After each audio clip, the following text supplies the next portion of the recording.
Hey guys! Today I'm going to be talking about fertilizing.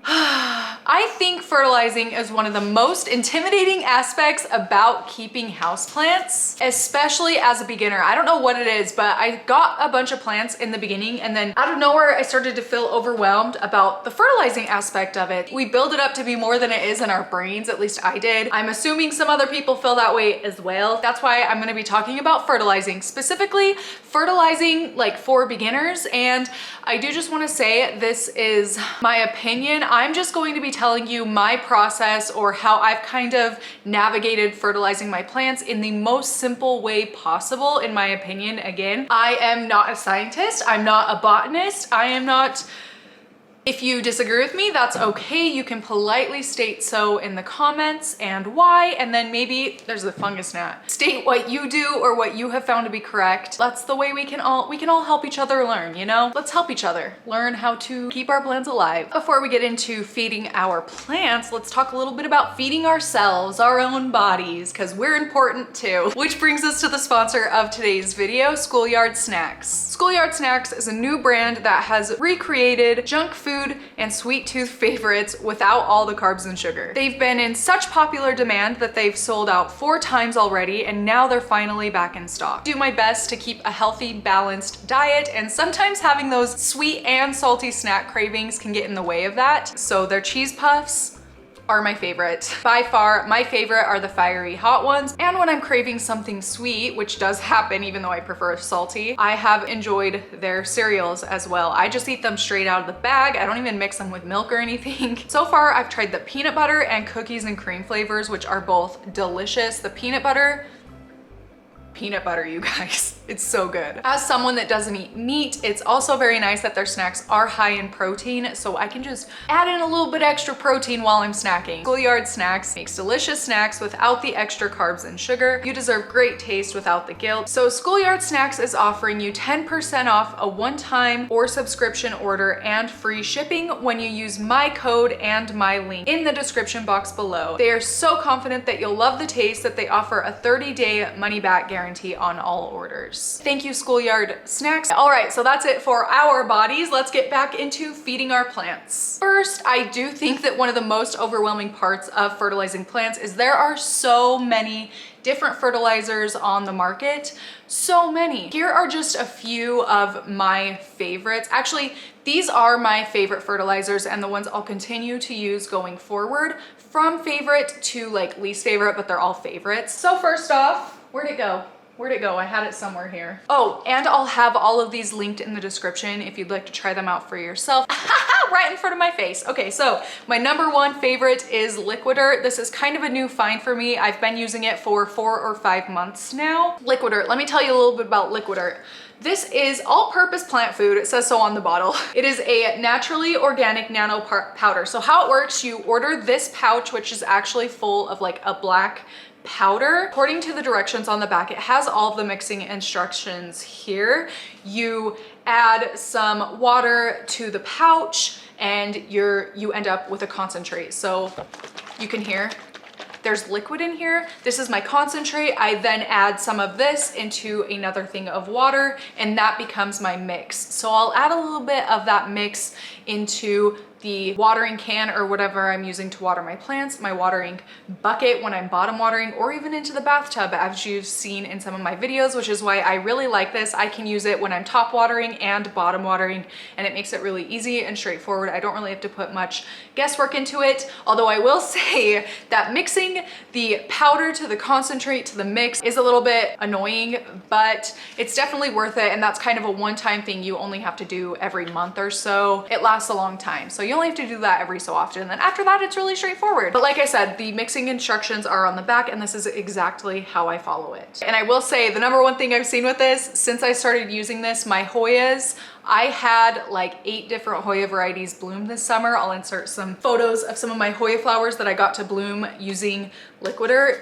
And I fully think it is because of Liquidirt that they bloomed. It was like a drastic difference. They hadn't bloomed, started using this, and then all at once I was getting them left and right. That's really cool. My next favorite is Espoma Organic Earthworm Castings. This is worm poop, basically, from my understanding. I'm pretty sure that's what it is. Whoa, I just said that and then I wasn't quite sure if I actually read that or if I made it up in my head. Do you guys ever do that? Anyway, pretty sure it's worm poop, but we'll call it worm castings in case it's not. Basically, this is the other staple in my plant routine. I do prefer to mix my own soil. We'll get into that a little bit later into the video. This really helps with the soil mixing process. Basically, I just add a bunch of this into the coco coir or whatever I'm using to mix my potting mix, and it fertilizes. And what I love about this and also the Liquidirt, it doesn't burn plants whatsoever. So if you add a little bit too much, your plant isn't going to burn. This is a very mild fertilizer, so you really don't have to worry about that. I'll just mix this in whenever I'm making my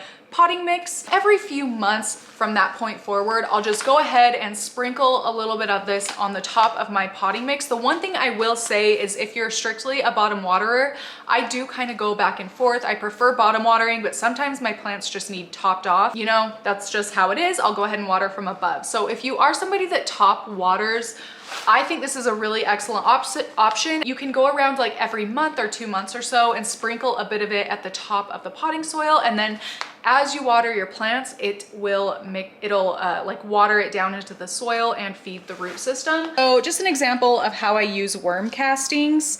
Here's a plant.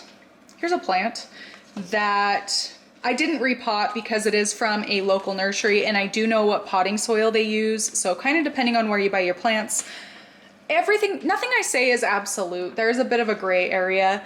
Okay, I didn't repot this plant, but it is now, I now feel it's time for me to go ahead and add some plant food. So I am just going to go ahead with my spoon, take about a spoonful out of this. It doesn't really, like I said, you don't have to measure it like perfectly because it is a very mild plant food, and sprinkle it along the top of the potting mix around the base of the plant. I'm just gonna put this back into its cover pot and water it like normal, and that will water in the worm poop, the worm castings. I mean, it's really, really straightforward, super easy. Like I said, you don't have to worry too much about it, very mild, and will not burn the plants, like I said 1 million times. And then we'll just add it every month to 2 months going forward. This is a really easy option as well. I did not say that in the easiest way possible, but I promise you it's really straightforward. Me dumb. I had all of my stuff ready to go and now I cannot find it. Here it is. All right, so my third and final favorite fertilizer plant food is the Alaska fish fertilizer. I've talked about this a lot of times on my channel. This was my #1 favorite fertilizer for a long time, but I did find that Liquidirt replaced this pretty well. And the reason I prefer Liquidirt over this is because this does have a smell. It is actually really disgusting and really strong smelling. I personally was just diluting it a lot. Like I would add barely any of this into water as I was watering my plants every single time I watered, and there wasn't a lingering smell. But definitely if you use a lot of this or any more than just a minuscule amount of this, your plant is going to stink. I've started using this outdoors on my veggie garden and my potted plants outside where the air moves a little more freely. Inside it could get a little stinky a little quickly if you accidentally use too much, but plants do love it. Plants love this. You win some, you lose some. It smells like fish. It smells like not even just fish, it smells like a fish that you took out of water and stuck in the sun underneath like a glass jar, and it was really humid in the glass jar and really hot, and then it got rotten.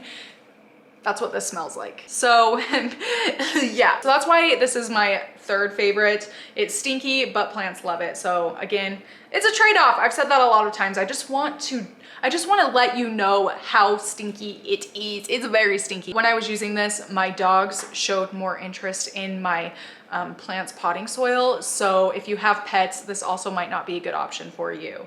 Just something to keep in mind. But yeah, I basically use this the same way I was using Liquidirt. I would just, what is the word? Why is my brain not functioning? Dilute it a lot more than any other plant fertilizers out there. I'm pretty sure that stuff is just fish poop, pretty sure. when to fertilize. This is the other kind of thing that is overwhelming. And if you're using a really natural, mild fertilizer, you don't have to worry too much about severely harming your plant by using too much or maybe a little bit too often here and there. Again, if you do it repeatedly over time, your plant will deteriorate if you're giving it too much food. I feel pretty confident in these products that that's not something that'll easily happen to you or your plants, to you and your plants. Maybe stick with these if you're a little bit worried or you're just starting out into feeding your plants. They work well without very much damage if used incorrectly.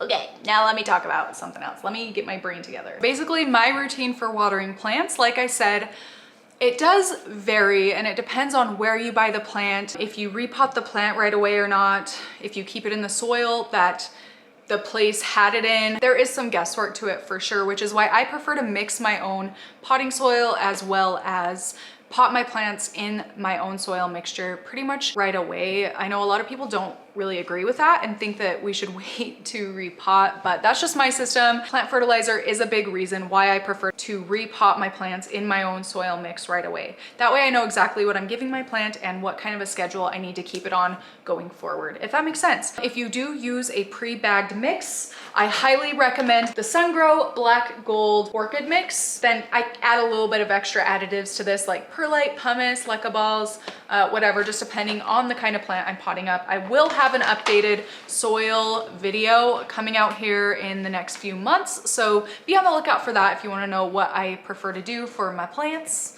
what kind of mixes I prefer for different kind of plants. This is the one I definitely recommend as a pre-bag mix, although you can't really go wrong, honestly. I just really like this one. So general rule of thumb, if you repot your plant into a mix like this, you will have to start feeding your plants after a few, like 3 or 4 waterings, and then you can go ahead and start giving your plants plant food every so often. Okay, so like I said, I will mix my own soil though, add worm castings into the soil, and then also sprinkle a little bit on top. Listen, not everybody, I don't think everybody's going to agree with this. This is definitely an opinion of mine, so don't hate me if you don't agree with me. That's fine. I'm not trying to force you to do anything. This is just exactly what I do. I actually fertilize my plants every single time I water, from the time I get them potted up and on. As long as I'm seeing new growth in my plant, I will go ahead and feed it. Some plants do need to go into dormancy or don't like to be fed, have a little bit of a rest period where you don't feed them, and I keep a watch on my plant, get to know the plant over time through the growing season, and then once I see the growth start to slow or even stop at all, I will just water them with regular water. I won't add plant food or fertilizer to the water. Oh gosh, this is not making any sense at all. Words are coming out of my mouth and I know what I want to say, but I can't like connect my thoughts with my words. What I just said is if my plant starts slowing growth or stopping growth altogether, I will go ahead and not feed until the warm months come around. So I do notice most of the growth slow around the fall time to the winter time. There are not too many of my plants that have seemed to need a dormancy period. I have a really relaxed and laid back philosophy on feeding plants. So I'm not like, I have to fertilize them this week and this date with this much and then try this one. It just works for me and my plants.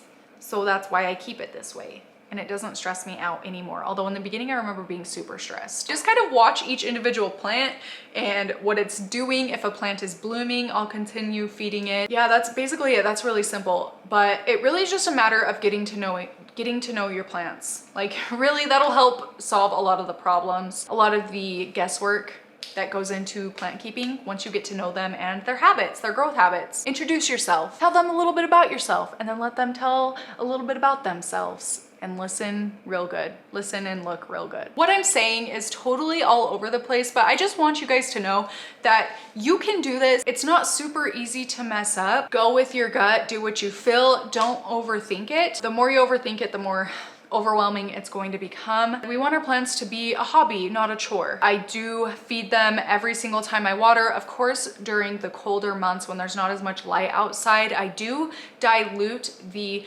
plant food by 1/2 strength what I normally would do. So like what it says on the back of the bag or the bottle, I dilute it by half. And then that's how I continue feeding and water them in the colder fall, winter, darker months. And of course, in the winter time, there's less light anyway, so our plants aren't needing to be watered as often. So the combination of diluting it as well as having to water the plant less, we are like very drastically cutting back the amount of plant food we're giving them. Like I said, I feed them every time I water, but that's not necessarily true. If I'm walking by a plant and it looks really thirsty, I'm not going to take the time to fertilize the plant. I'm just gonna get some water, dump the water in the plant, and take care of it right then and there. That really has worked for me. So really I say I feed every single time I water. That's not true. I feed majority of the time. Every once in a while, I just dump a bunch of empty water of plain regular water into my plant without food. And that's why I love worm castings a lot, because even if I'm doing that, I know my plant is still gonna have some nutrients if it needs it. So I hope that video made any sense or helped calm you down a little bit about feeding your plants. Like I said, please let me know if you have any varying advice or tips about feeding plants or fertilizers, things like that. Please leave them down below. Very much appreciate it. And I know other plant people would as well, especially beginners. So all of my favorite products will be linked down below if you'd like to try them out for yourself. It does help me out if you purchase using my links, although I totally understand if you don't want to. That is it for this video. Thank you so much for watching, and I will see you in my next one.